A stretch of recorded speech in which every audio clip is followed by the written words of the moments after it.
Hi friends, ಎಲ್ಲರಿಗೂ ನಮಸ್ಕಾರ. ಬನ್ನಿ ಫ್ರೆಂಡ್ಸ್, ನಿನ್ನ ಜೊತೆ ನನ್ನ ಕತೆ ಸೀರಿಯಲಿನ ಇವತ್ತಿನ ಸಂಚಿಕೆಯಲ್ಲಿ ಏನಾಗ್ತಿದೆ ಅಂತ ನೋಡ್ಕೊಬರೋಣ. ಅದಕ್ಕೂ ಮುಂಚೆ ಯಾರೆಲ್ಲ ನನ್ನ ವಿಡಿಯೋ ನೋಡ್ತಾ ಇದ್ದೀರಾ ಅವರೆಲ್ಲ ಪುಟ್ಟದೊಂದು ಲೈಕ್ ಮಾಡಿ, ಹಾಗೆ ಸಬ್ಸ್ಕ್ರೈಬ್ ಮಾಡೋದನ್ನು ಮರಿಬೇಡಿ. ಬನ್ನಿ ಸ್ಟಾರ್ಟ್ ಮಾಡೋಣ.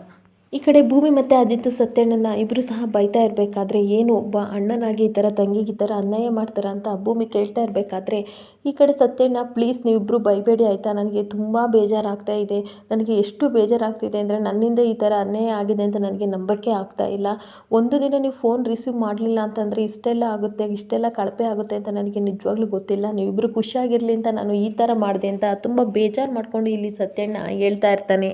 ಮತ್ತು ಸತ್ಯಣ್ಣ ಕೈ ಮುಗಿದ್ಬಿಟ್ಟು ಪ್ಲೀಸ್ ನನ್ನ ಕ್ಷಮಿಸು ಅಜಿತ್ ಅಂತ ಅನ್ಬೇಕಾದ್ರೆ, ಅಜಿತ್ ಸಹ ಬೇಜಾರು ಮಾಡಿಕೊಂಡು, ನೋಡಿ ಈ ಥರ ಎಲ್ಲ ಕೈ ಮುಗಿದು ಕೇಳಬೇಡಿ, ನಿಮ್ಮನ್ನು ಅಣ್ಣ ಸ್ಥಾನದಲ್ಲಿ ನಾನು ಇಟ್ಟಿದ್ದೀನಿ, ಅಲ್ಲೇ ಇರೋಕ್ಕೆ ನೀವು ಇಷ್ಟಪಡ್ತೀನಿ, ಈ ಥರ ಎಲ್ಲ ಮಾಡಿದರೆ ನನಗೆ ತುಂಬ ಕಷ್ಟ ಆಗುತ್ತೆ ಅಂತ ಅವನು ಸಹ ಕಣ್ಣೀರಾಗ್ತಾ ಇರ್ತಾನೆ. ಮತ್ತೆ ಅಜಿತ ಹೇಳ್ತಾ ಇರ್ತಾನೆ, ನೋಡಿ ಸತ್ಯಣ್ಣ, ತುಂಬ ರಿಕ್ವೆಸ್ಟ್ ಮಾಡಿ ಹೇಳ್ತಾ ಇದ್ದೀನಿ, ಮತ್ತೆ ಈ ಥರ ಕೆಲಸ ಮಾಡಬೇಡಿ ಅಂತ ಅಂದಾಗ ಸತ್ಯಣ್ಣ ಇನ್ನೂ ಬೇಜಾರು ಮಾಡ್ಕೋತಾ ಇರ್ತಾನೆ. ನೋಡಿ ಸತ್ಯಣ್ಣ, ನಾವು ಇನ್ನೊಬ್ಬರಿಗೆ ಸಹಾಯ ಮಾಡೋ ಕೆಲಸದಲ್ಲಿ ನಾವಿರೋದು, ನಮ್ಮಿಂದ ಅವ್ರಿಗೆ ಹೆಲ್ಪ್ ಆಗಬೇಕು ಹೊರತು ಈ ಥರ ಅನ್ಯಾಯ ಆಗಬಾರ್ದು ಅಲ್ವಾ ಅಂತ ಹೇಳ್ತಾ ಇರ್ತಾನೆ.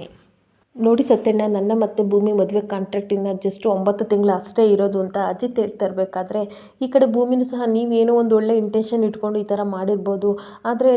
ಅದೆಲ್ಲ ಸಾಧ್ಯ ಆಗಲ್ಲ ಅಂತ ಗೊತ್ತಲ್ವ, ನಮ್ಮದು ಕಾಂಟ್ರಾಕ್ಟ್ ಮದುವೆ ಅಂತ ನಿಮಗೂ ಗೊತ್ತಲ್ವ ಅಂತ ಹೇಳ್ತಾ ಇರ್ತಾಳೆ. ಮತ್ತೆ ಭೂಮಿ ಹೇಳ್ತಾಳೆ, ನಾವು 1 ವರ್ಷಕ್ಕಷ್ಟೇ ಕಾಂಟ್ರಾಕ್ಟ್ ಮದುವೆ ಆಗಿರೋದು, ಇನ್ನು 9 ತಿಂಗಳು ಮುಗಿದ ಮೇಲೆ ನನ್ನ ಮೇಲೆ ಅಧಿಕಾರ ಚಲಾಯಿಸೋಕ್ಕೆ ಯಾವ ಹಕ್ಕು ಸಹ ಸಾಹೇಬ್ರಿಗಿರಲ್ಲ, ಹಾಗೆ ಸಾಹೇಬ್ರ ಮೇಲೂ ನಾನು ಅಧಿಕಾರ ಚಲಾಯಿಸೋಕ್ಕೆ ಯಾವುದೇ ರೀತಿ ಹಕ್ಕು ಇರಲ್ಲ ಸತ್ಯಣ್ಣ ಅಂತ ಹೇಳ್ತಾ ಇರ್ತಾಳೆ. ನೋಡಿ, ಈ ಮದುವೆ 1 ವರ್ಷ ಆದಮೇಲೆ ಇದು ಕ್ಯಾನ್ಸಲ್ ಆಗ್ಬೋದು, ಆದರೆ ಲೈಫ್ ಲಾಂಗ್ ಇರೋದು ಈ ಅಣ್ಣ ತಂಗಿ ಮಾತ್ರ. ಯಾವಾಗಲೂ ನಾನು ನಿಮ್ಮ ಜೊತೆ ಎಲ್ಲೇ ಇರಲಿ, ಹೇಗೆ ಇರಲಿ, ಅಣ್ಣ ತಂಗಿ ಹಾಗೇ ನಾವಿಬ್ಬರು ಇದ್ಬಿಡೋಣ. ಹಾಗೆ ನಿಮ್ಮಿಬ್ಬರದು, ಸಾಹೇಬ್ರದ್ದು ಮತ್ತು ನಿಮ್ಮದು ಇಬ್ಬರದು ಅಪರೂಪದ ಸ್ನೇಹಿತ ಜೋಡಿ, ನಿಮ್ಮಿಬ್ಬರದು ಫ್ರೆಂಡ್ಶಿಪ್ನ ಯಾರು ಸಹ ಹಾಳು ಮಾಡೋಕ್ಕಾಗಲ್ಲ ಅಂತ ಹೇಳ್ತಾ ಇರ್ತಾಳೆ. ಹಾಗೆ ನಿಮ್ಮಿಬ್ಬರದು ಫ್ರೆಂಡ್ಶಿಪ್ಪು ತುಂಬ ಅಪರೂಪದ್ದು, ಯಾವುದೋ ಜನ್ಮದಲ್ಲಿ ನೀವು ಅಣ್ಣ ತಮ್ಮ ಆಗಿ ಹುಟ್ಟಿದ್ರಿ ಅಂತ ಅನಿಸುತ್ತೆ, ನಿಮ್ಮಿಬ್ಬರಿಗೂ ಯಾವುದೇ ಕೆಟ್ಟ ದೃಷ್ಟಿ ಬೀಳ್ದಲೇ ಇರಲಿ ಅಂತ ಈ ಕಡೆ ದೃಷ್ಟಿ ತೆಗೆಯೋಷ್ಟರಲ್ಲಿ ಆ ಕಡೆಯಿಂದ ಈ ಕಡೆ ಸಾಕ್ಷಿ ಕಾಲ್ ಮಾಡ್ತಾ ಇರ್ತಾಳೆ ಸತ್ಯಣ್ಣನಿಗೆ. ಅವಾಗ ಸತ್ಯಣ್ಣ ಫೋನ್ ನೋಡಿಬಿಟ್ಟು ಹಾಗೆ ಒಂಥರ ಬೇಜಾರು ಮಾಡ್ಕೋತಾ ಇರ್ತಾನೆ. ಈ ಕಡೆ ಸಾಕ್ಷಿ ಬೈತಾ ಇರ್ತಾಳೆ, ಬ್ಲಡಿ ಫುಲ್, ನನ್ನ ಫೋನ್ ಇವನು ರಿಸೀವ್ ಮಾಡಲ್ವಲ್ಲ, ಏನಾಗಿದೆ ಇವನಿಗೆ ಅಂತ ಕೋಪ ಮಾಡ್ಕೋತಾ ಇರ್ತಾಳೆ. ಈ ಕಡೆ ಭೂಮಿ ಸತ್ಯನ್ಗೆ ಹೇಳ್ತಾ ಇರ್ತಾಳೆ, ಯಾವುದೋ ಫೋನ್ ಬರ್ತಿದ್ದಲ್ವ, ರಿಸೀವ್ ಮಾಡಿ, ಏನು ಪ್ರಾಬ್ಲಮ್ ಆಗಲ್ಲ ಅಂದಾಗ, ಅಷ್ಟು ಇಂಪಾರ್ಟೆಂಟ್ ಏನು ಕಾಲಲ್ಲ, ನಿಮಗೇನು ಇಂಪಾರ್ಟೆಂಟು, ನನಗೇನೂ ಇಲ್ಲ ಭೂಮಿ ಅಂತ ಹೇಳ್ತಾ ಇರಬೇಕಾದ್ರೆ ಮತ್ತೆ ಹೇಳ್ತಾನೆ, ಆಗಲೇ ಒಂದು ಮಾತು ಹೇಳಿದಲ್ಲ ನೀನು ಭೂಮಿ, ನಾವಿಬ್ಬರು ಒಂದೇ ತಾಯಿ ಮಕ್ಕಳಲ್ಲಿ ಹುಟ್ಟಿರ್ಬೋದು, ಆ ರೀತಿ ಇದ್ದೀರಾ ಅಂತ ಹೇಳಿದ್ರಲ್ಲ, ಆದರೆ ನನಗೆ ನಿಮ್ಮಿಬ್ಬರನ್ನು ನೋಡಿ ಏನು ಅನ್ನಿಸ್ತಿದೆ ಗೊತ್ತಾ, ಒಳ್ಳೆ ಸೀತಾರಾಮ ರೀತಿ ನೀವಿಬ್ಬರು ಇದ್ದೀರಾ ಅಂತ ನನಗೆ ಅನ್ನಿಸ್ತಿದೆ ಅಂತ ಹೇಳ್ತಾ ಇರ್ತಾನೆ. ಹಾಗೆ ನಾನೇ ಆಂಜನೇಯ ಥರ ಇದ್ದೀನಿ ಅಂತ ನನಗೆ ಅನ್ನಿಸ್ತಿದೆ, ನನ್ನನ್ನು ದಯವಿಟ್ಟು ಕ್ಷಮಿಸಿ, ಯಾವತ್ತೂ ಇಂಥ ಕೆಲಸ ಮಾಡಲ್ಲ ಅನ್ಬೇಕಾದ್ರೆ, ಸರಿ ಪರವಾಗಿಲ್ಲ ಬಿಡಿ ಸತ್ಯಣ್ಣ, ಬನ್ನಿ ವಾರ್ಡಿಗೆ ಹೋಗೋಣ ಅಂತ ಕರ್ಕೊಂಡು ಹೋಗ್ಬಿಟ್ಟು ಅಲ್ಲಿರೋ ಜನಗಳಿಗೆ ಅಜಿತ್ ಹೇಳ್ತಾ ಇರ್ತಾನೆ. ನೋಡಿ, ಈಗ ಸ್ವಲ್ಪ ಹೊತ್ತಲ್ಲಿ ಡಿಸ್ಚಾರ್ಜ್ ಆಗ್ತೀರಾ, ಎಲ್ಲರೂ ಸಹ ನಿಮ್ಮ ಕಾಲೋನಿಗೆ ಹೋಗಿ ನಾನು ಪೊಲೀಸ್ ಸ್ಟೇಷನ್ಗೆ ಕರೆದಾಗ ಎಲ್ಲರೂ ಬರಬೇಕು ಅಂತ ಹೇಳ್ತಾ ಇರಬೇಕಾದ್ರೆ ಲಕ್ಷ್ಮಿ ಅಕ್ಕ ಹೇಳ್ತಾ ಇರ್ತಾಳೆ, ಸಾಹೇಬ್ರೆ, ನಾವು ಮತ್ತೆ ಕಾಲೋನಿಗೆ ಹೋದರೆ ಅವ್ರು ಬಂದು ನಿಮ್ಮನ್ನು ಸಾಯಿಸ್ಬಿಡ್ತೀವಿ ಅಂತ ಹೇಳಿದ್ದಾರೆ, ನಾವು ಮತ್ತೆ ಅಲ್ಲಿಗೆ ಹೋಗಲಿ ಅಂತ ಅನ್ಬೇಕಾದ್ರೆ ಸದಾನಂದ ಹೇಳ್ತಾ ಇರ್ತಾನೆ ಅಳ್ತಾ, ಕೆಲವರು ಎದ್ರುಕೊಂಡು ಊರು ಬಿಟ್ಟು ಹೋದ್ರು, ಇನ್ನು ಕೆಲವರು ಸಂಬಂಧಿಕರು ಮನೆಗೆ ಹೋದರು, ಆದರೆ ನಾವು ಯಾರ ಮನೆಗೆ ಅಂತ ಹೋಗಲಿ ಸಾಹೇಬ್ರೆ, ನಮಗೆ ಸಂಬಂಧಿಕರು ಇಲ್ಲ, ಯಾವ ಊರು ಬೇರೋದು ಇಲ್ಲ, ಏನು ಮಾಡೋದು ಅಂತ ಒಂದು ಗೊತ್ತಾಗ್ತಿಲ್ಲ ಅಂತ ಎಲ್ಲ ಕಣ್ಣೀರು ಹಾಕ್ಕೊಂಡು ಹೇಳ್ತಾ ಇರಬೇಕಾದ್ರೆ ಅಜಿತ್ ತುಂಬ ಬೇಜಾರು ಮಾಡ್ಕೋತಾ ಇರ್ತಾನೆ. ಹಾಗೆ ಅಜಿತ್ ಮತ್ತು ಭೂಮಿ ಯೋಚನೆ ಮಾಡಿ ಇರೋ ಕಾಲೋನಿ ಜನನೆಲ್ಲ ಆಟೋ ಎಲ್ಲ ಮಾಡಿಕೊಂಡು ಈ ಕಡೆ ಅಜಿತ್ ತಮ್ಮ ಮನೆಗೆ ಕರ್ಕೊಂಡು ಬರ್ತಾ ಇರ್ತಾನೆ. ಭೂಮಿನ ಬೈಕಲ್ಲಿ ಕೂರಿಸ್ಕೊಂಡು ಬಂದಾಗ ಈ ಕಡೆ ಅಪೇಕ್ಷೆ ನೋಡಿ ಗಾಬರಿಯಾಗಿ ಅಜ್ಜಿ, ಅತ್ತೆ, ಮಾವ ಎಲ್ಲರೂ ಬನ್ನಿ ಬನ್ನಿ ಅಂತ ಗಾಬರಿಯಿಂದ ಕರೀತಾಳೆ. ಎಲ್ಲರೂ ಸಹ ಹೊರಗಡೆ ಬಂದಾಗ, ನೋಡ್ರಿ ಇಲ್ಲಿ ಏನು ಮಾಡ್ತಾ ಇದ್ದಾನೆ ಅಜಿತ್ ಅಂತ ಹೇಳ್ತಾ ಇರಬೇಕಾದ್ರೆ, ಆಗ ಅಜಿತ್ ಬಂದು ಅಜ್ಜಿ ಹತ್ರ, ಅಜ್ಜಿ ಏನು ಗೊತ್ತಾ, ಇವರು ವಾತ್ಸಲ್ಯ ಕಾಲೋನಿಯಲ್ಲಿ ಇರೋದು, ಸದಾನಂದ ಮತ್ತು ಲಕ್ಷ್ಮಿ ಅಕ್ಕನೂ ಸಹ ಅಲ್ಲೇ ಇರೋದು, ಇವ್ರಿಗೆ ಸ್ವಲ್ಪ ಪ್ರಾಬ್ಲಮ್ ಆಗಿದೆ, ಹಂಗಾಗಿ ಇವರು ನಮ್ಮಲ್ಲೇ ಇರ್ತಾರೆ ಅಂತ ಹೇಳ್ಬೇಕಾದ್ರೆ ಅಜ್ಜಿ ಆಶ್ಚರ್ಯದಿಂದ ನೋಡ್ತಾ ಇರ್ತಾಳೆ. ಈ ಕಡೆ ಅಪ್ಪು ಹೇಳ್ತಾ ಇರ್ತಾಳೆ, ಏನು ನಮ್ಮನೇಲಿ ಇರ್ತಾರಾ ಇವರೆಲ್ಲರೂ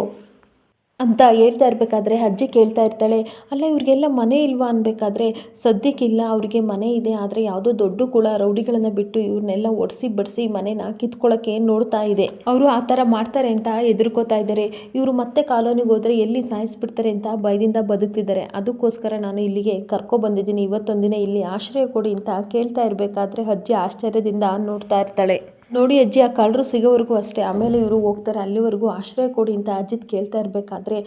ಅಜ್ಜಿ ಆಶ್ಚರ್ಯದಿಂದ ಸತ್ಯನ ನೋಡಬೇಕಾದ್ರೆ, ನೋಡಿ ನೀವು ಏನು ಯೋಚನೆ ಮಾಡ್ತಾ ಇದ್ದೀರಾ ಅಂತ ನನಗೆ ಗೊತ್ತು, ನೀವು ನಮ್ಮನೆಗೆ ಕರ್ಕೊಂಡು ಹೋಗ್ಬೋದಿತ್ತು, ಆದರೆ ಹೇಳಿ ಕೇಳಿ ನಾನು ಬ್ರಹ್ಮಚಾರಿ, ಇವ್ರನ್ನೆಲ್ಲ ಕರ್ಕೊಂಡು ಹೋದರೆ ನಮ್ಮ ಓನರ್ ಇಲ್ಲಿ ಗಲಾಟೆ ಮಾಡಿಬಿಡ್ತಾರೋ ಅಂತ ನಾನು ಇಲ್ಲಿಗೆ ಕರ್ಕೊಬಂದೆ ಅಂತ ಹೇಳ್ತಾ ಇರ್ತಾನೆ. ಈ ಕಡೆ ಅಜಿತ್ ಸಹ ಹೇಳ್ತಾ ಇರ್ತಾನೆ, ಹೌದು ಸತ್ಯನೇ ಹೇಳಿದ್ದು ಕರೆಕ್ಟು, ನೀವು ಸ್ವಲ್ಪ ಧೈರ್ಯದ ಮಾತು ಹೇಳಿದರೆ ಇವ್ರಿಗೂ ಸಹ ಧೈರ್ಯ ಬರುತ್ತೆ, ಇವತ್ತೊಂದಿನ ನೀವು ಇಲ್ಲಿ ಇಟ್ಕೊಳ್ಳಿ, ನಾಳೆ ಏನು ಮಾಡಬೇಕು ಅಂತ ನಾನು ಯೋಚನೆ ಮಾಡಿ ಹೇಳ್ತೀನಿ ಅಂತ ಅಂದಾಗ ಅಜ್ಜಿಗೆ ಏನು ಮಾಡಬೇಕು ಅಂತ ಗೊತ್ತಾಗ್ದಲೇ ಅಜ್ಜಿ ಸಹ ಕಣ್ಣೀರು ಹಾಕ್ಕೊಂಡು ಸೀದಾ ಒಳಗಡೆ ಹೋಗೇ ಬಿಡ್ತಾರೆ. ಹಿಂದಗಡೆ ಶ್ರವಣ, ಅಪೇಕ್ಷಾ, ಸಂಗೀತ ಎಲ್ಲರೂ ಸಹ ಒಳಗಡೆ ಹೋಗ್ತಾ ಇರ್ತಾರೆ. ಆವಾಗ ಎಲ್ಲರೂ ಬೇಜಾರು ಮಾಡಿಕೊಂಡು ಸದಾನಂದ ಬಂದು ಹೇಳ್ತಾ ಇರ್ತಾನೆ, ಸರ್ ನಿಮಗೆಲ್ಲ ಯಾಕೆ ಸರ್ ತೊಂದರೆ, ಹೇಗಿದ್ರು ಪೊಲೀಸ್ ಸ್ಟೇಷನ್ ಹತ್ರ ದೊಡ್ಡ ಗ್ರೌಂಡ್ ಇದೆಯಲ್ಲ, ಅಲ್ಲೇ ನಾವು ಉಳ್ಕೊಬಿಡ್ತೀವಿ ಬಿಡಿ ಸರ್ ಅಂದಾಗ, ಆ ಥರ ಎಲ್ಲ ಉಳ್ಕೊಬೇಡಿ ಆಯಿತಾ, ಇರಿ ನಾನು ಒಳಗಡೆ ಹೋಗ್ಬಿಟ್ಟು ಮಾತಾಡ್ಕೊ ಬರ್ತೀನಿ ಅಂತ. ಈ ಕಡೆ ಅಜಿತ್ ಸಹ ಹೋಗ್ಬೇಕಾದ್ರೆ ಭೂಮಿ, ನಾವು ಕರ್ಕೊಬಂದಿದ್ದು ಆ ಮನೆಯವ್ರಿಗೆ ಇಷ್ಟ ಆಗಿಲ್ಲ ಅನ್ಸುತ್ತೆ ಸಾಹೇಬ್ರು ಅನ್ಬೇಕಾದ್ರೆ, ಇರು ನಾನು ಒಳಗಡೆ ಹೋಗಿ ಬರ್ತೀನಿ ಅಂತ ಅಜಿತ್ ಒಳಗಡೆ ಬಂದಾಗ ಮನೆಯವರೆಲ್ಲರೂ ಸಹ ತುಂಬ ಬೇಜಾರು ಮಾಡ್ಕೊಂಡಿರ್ತಾರೆ. ಅಜ್ಜಿನೂ ಸಹ ಬೇಜಾರು ಮಾಡ್ಕೊಂಡಿದ್ದಾಗ ಅಜ್ಜಿ ಹತ್ರ ಬಂದ್ಬಿಟ್ಟು, ಅಜ್ಜಿ ಏನಜ್ಜಿ ಆಶ್ರಯ ಕೊಡ್ತೀರಾ ಅಂತ ಬಂದರೆ ಈ ಥರ ಬಂದು ಒಳಗಡೆ ಕೂತ್ಕೊಂಡಿದ್ದೀರಾ ಅಂತ ಅಂದಾಗ, ಅಲ್ಲ ಇಷ್ಟು ಜನನ ನೀನು ಕರ್ಕೊಬರೋಕ್ಕೂ ಮುಂಚೆ ಒಂದು ಮಾತು ನಮಗೆ ಹೇಳಬೇಕು ಅಂತ ಅನ್ನಿಸ್ಲಿಲ್ವಾ ಅಂತ ಕೇಳ್ತಾ ಇರ್ತಾಳೆ. ಆವಾಗ ಅಜಿತ್ ಹೇಳ್ತಾ ಇರ್ತಾನೆ, ಅನ್ನಿಸ್ತು ನನ್ನ ಮನೆಯವ್ರಿಗೆಲ್ಲ ಫೋನ್ ಮಾಡಿ ಹೇಳಬೇಕು ಅಂತ, ಬಟ್ ತುಂಬ ಎಮರ್ಜೆನ್ಸಿ ಇತ್ತು, ಆವಾಗ ನನಗೆ ಏನು ದಾರಿ ತೋರ್ದಲೇ ಈ ಥರ ಮಾಡಿದೆ, ಅದನ್ನೆಲ್ಲ ಪಕ್ಕಕ್ಕಿಟ್ಟರೆ ನಾನು ಚಿಕ್ಕ ವಯಸ್ಸಿನಿಂದ ನಿಮ್ಮ ಕೈತುತ್ತು ತಿಂದು ನಾನು ಬೆಳೆದಿದ್ದೀನಿ ಅಜ್ಜಿ. ಅಲ್ಲ ಅಜ್ಜಿ, ಬಡವರಾಗಿರಲಿ ಶ್ರೀಮಂತರಾಗಿರಲಿ ಅಥವಾ ಕೈಲಾಗ್ದವರಾಗಿರಲಿ ಯಾರೇ ಇರಲಿ ಈ ದೇವರ ಸನ್ನಿಧಿಗೆ ಬಂದಿದ್ದಾರೆ ಅಂತಂದರೆ ಅವ್ರ ಕೈಲಿ ಏನೂ ಆಗಿಲ್ಲ, ಅದಕ್ಕೋಸ್ಕರ ಸಹಾಯ ಕೇಳೋಕ್ಕೆ ಬಂದಿದ್ದಾರೆ ಅಂತ ನೀವು ಹೆಲ್ಪ್ ಮಾಡ್ತಿದ್ರಿ, ಆ ದೃಷ್ಟಿಯಿಂದ ನಾನು ಅವ್ರನ್ನ ಇಲ್ಲಿಗೆ ಕರ್ಕೊಬಂದಿದ್ದೀನಿ ಅಂತ ಹೇಳ್ತಾ ಇರಬೇಕಾದ್ರೆ ಅಜ್ಜಿ ಅಜಿತ್ ಮುಖನ ನೋಡ್ತಾ ಇರ್ತಾರೆ. ಆವಾಗ ಅಜ್ಜಿ ಹೇಳ್ತಾ ಇರ್ತಾರೆ, ನಾನು ಇದಕ್ಕೂ ಮುಂಚೆ ಇದೇ ರೀತಿ ತಾನೇ ಮಾಡ್ತಾಯಿದ್ದು, ನಾನೇನು ಇವಾಗ ಬೇಡ ಅಂತ ಹೇಳ್ತಿದ್ದೇನಾ, ನೀನು ದುಡ್ಡು ಕೊಡು, ಬಾಡಿಗೆ ಮನೆಯಲ್ಲಾದರೂ ಹುಡುಕೊಡು, ಹಣ ಕೊಡು, ರೇಷನ್ ಕೊಡು, ಎಲ್ಲಾದರೂ ಅವ್ರಿಗೆ ವ್ಯವಸ್ಥೆ ಮಾಡಿಕೊಡು, ಆದರೆ ನಮ್ಮನೇಲಿ ಮಾತ್ರ ಇಟ್ಕೊಳ್ಳೋದು ಬೇಡ ಅಂತ ಹೇಳ್ತಾ ಇರ್ತಾಳೆ.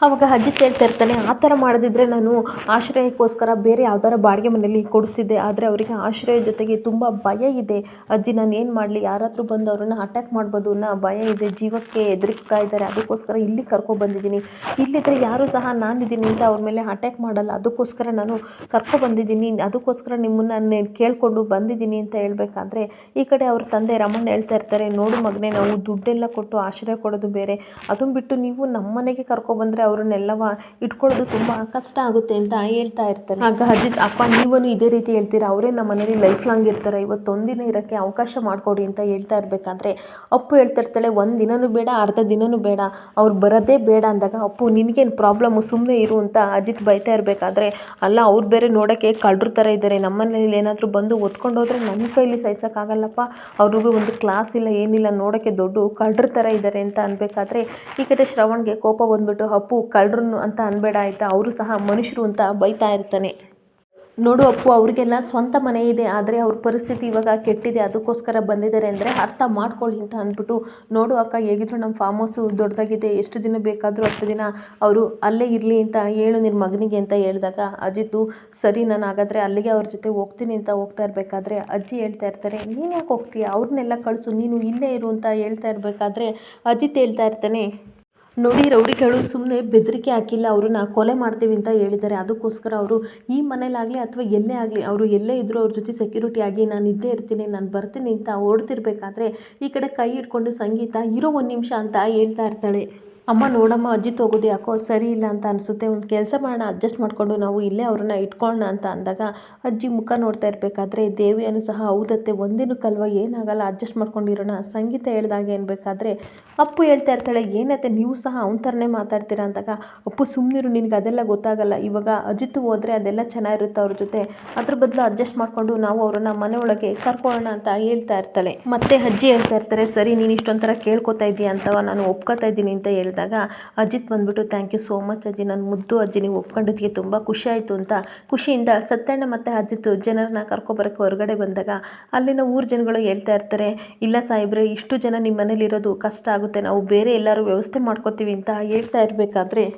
ಅಜಿತ್ ಹೇಳ್ತಾನೆ, ಓಹೋ, ನಾನು ಹೇಳಿದ ಮಾತು ಕೇಳಿ ನಮ್ಮ ಅಜ್ಜಿ ಹೊರಗಡೆ ಹೋದ್ರು, ಮನೆಯವರೆಲ್ಲ ಒಳಗಡೆ ಹೋದ್ರು ಅಂತ ನೀವು ಬೇಜಾರು ಮಾಡ್ಕೋತಿದ್ದೀರಾ, ಆ ಥರ ಏನಿಲ್ಲ, ನಾನು ಒಳಗಡೆ ಏನಕ್ಕೆ ಗೊತ್ತಾ ಹೋಗಿದ್ದು, ಸಡನ್ನಾಗಿ ಹೇಳ್ದಲೇ ಬಂದಲ್ಲ, ಅದಕ್ಕೋಸ್ಕರ ಅಜ್ಜಿ ನನ್ನನ್ನು ಬೈತಾಯಿದ್ರು, ಹೇಳಿದರೆ ನಾನು ಎಲ್ಲ ವ್ಯವಸ್ಥೆ ಮಾಡ್ತಾ ಇದ್ನಲ್ಲ ಅಂತ ಹೇಳ್ತಿದ್ರು ಅಷ್ಟೇ, ನೀವು ಎಷ್ಟು ದಿನ ಬೇಕಾದರೂ ಇಲ್ಲಿ ಇರ್ಬೋದು, ಆ ಕಳ್ಳರನ್ನ ನಾನು ಹುಡುಕಿ ಇದು ಮಾಡೋವರೆಗೂ ಸಹ ನೀವು ಇಲ್ಲೇ ಇರಿ, ನೀವೆಲ್ಲ ನನ್ನ ಜವಾಬ್ದಾರಿ ಅಂತ ಹೇಳ್ತಾ ಇರಬೇಕಾದ್ರೆ, ಸರ್ ನಿಮ್ಮ ಮನೆಯವ್ರ ಥರನೇ ನಿಮ್ಮ ಮನಸ್ಸು ತುಂಬ ದೊಡ್ಡದು ಅಂತ ಎಲ್ಲ ಹೆಂಗಸರು ಕೈ ಮುಗಿತಾ ಇರ್ತಾರೆ. ಅಷ್ಟೊತ್ತಿಗೆ ಶ್ರವಣ್ ಹೊರಗಡೆ ಬಂದಾಗ ಇದಕ್ಕೆಲ್ಲ ಮೂಲ ಕಾರಣ ಶ್ರವಣ್ ಸಾಹೇಬ್ರು ಅಂತ ಸತ್ಯಣ್ಣ ಹೇಳ್ತಾ ಇರಬೇಕಾದ್ರೆ ಸದಾನಂದ ಕೈ ಮುಗಿದು ಹೇಳ್ತಾ ಇರ್ತಾನೆ, ನಾವು ಕಷ್ಟದಲ್ಲಿದ್ದಾಗ ನಮಗೆ ಆಶ್ರಯ ಕೊಟ್ಟಿರೋ ದೇವರು ಸರ್ ನೀವು ಅಂತ ಹೇಳ್ತಾ ಇರಬೇಕಾದ್ರೆ ಈ ಕಡೆ ಶ್ರವಣ್ ಹೇಳ್ತಾ ಇರ್ತಾನೆ,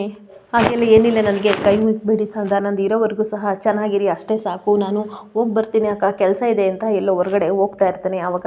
ಮನೆ ಒಳಗಡೆ ಎಲ್ಲನೂ ಸಹ ಕರ್ಕೊಂಡು ಈ ಕಡೆ ಸೋಫಾ ಮೇಲೆ ಎಲ್ಲ ಕೂರಿಸ್ತಾ ಇರ್ತಾನೆ ಅಜಿತ್ತು. ಆವಾಗ ಸ್ವಲ್ಪ ಬಾ ಭೂಮಿ ಅಂತ ಅಜಿತ್ ಭೂಮಿನ ಕರ್ಕೊಂಡು ಹೋಗ್ತಾ ಇರಬೇಕಾದ್ರೆ ಅಲ್ಲಿ ಸದಾನಂದ ಹೇಳ್ತಾ ಇರ್ತಾನೆ, ಅಜಿತ್ ಸಾಹೇಬರು ಭೂಮಿನ ಎಷ್ಟು ಇಷ್ಟಪಡ್ತಾರಲ್ವ ಅಂದಾಗ ಎಲ್ಲರೂ ಸಹ ಹೌದು, ನಮ್ಮ ಸಾಹೇಬರು ತನ್ನ ಹೆಂಡ್ತಿನ ತುಂಬ ಇಷ್ಟಪಡ್ತಾರೆ ಅಂತ ಹೇಳ್ತಾ ಇರ್ತಾರೆ. ಹೌದು, ಭೂಮಿ ಮನೆಗೆ ಬಂದು ಒಳ್ಳೆ ಅದೃಷ್ಟವಂತೆ ಆಗಿದ್ದಾಳೆ ಅಂತ ಎಲ್ಲ ಮಾತಾಡ್ತಾ ಇರಬೇಕಾದ್ರೆ, ಹೌದು ಭೂಮಿ ಇರೋದ್ರಿಂದಲೇ ನಮಗೆ ಇವತ್ತು ಆಶ್ರಯ ಸಿಕ್ಕಿದ್ದು ಅಂತ ಎಲ್ಲ ಹೆಂಗಸರು ಹೇಳ್ತಾ ಇರ್ತಾರೆ. ಅಷ್ಟೊತ್ತಿಗೆ ಸತ್ಯಣ್ಣನಿಗೂ ಸಹ ಫೋನ್ ಬರ್ತಾ ಇರುತ್ತೆ. ಅಷ್ಟೊತ್ತಿಗೆ ಒಂದು ನಿಮಿಷ ಬರ್ತೀನಿ ಅಂತ ಸತ್ಯಣ್ಣ ಹೇಳಿ ರಿಸೀವ್ ಮಾಡೋಕ್ಕೆ ಅಂತ ಬರ್ತಾ ಇರಬೇಕಾದ್ರೆ ಕಾಲ್ ಕಟ್ಟಾಗ್ಬಿಡುತ್ತೆ. ಈ ಕಡೆ ಸಾಕ್ಷಿ ಕೋಪ ಮಾಡಿಕೊಂಡು, ಅಲ್ಲ ಇಂಥ ಅಂಕಲ್ಗಳಿಗೆ ನನ್ನಂಥ ಹುಡುಗಿ ಕಾಲ್ ಮಾಡೋದೇ ರೇರು, ಅಂಥದ್ರಲ್ಲಿ ನಾನು ಮಾಡಿದರೆ ಇವನಿಗೆ ಎಷ್ಟು ಗಾಂಚಲಿ ನನ್ನ ಕಾಲ್ನೇ ಪಿಕ್ ಮಾಡಲ್ವಲ್ಲ ಅಂತ ತನ್ನ ಡ್ಯಾಡ್ ಜೊತೆ ಹೇಳ್ಕೊಂಡು ಬೈತಾ ಇರ್ತಾಳೆ.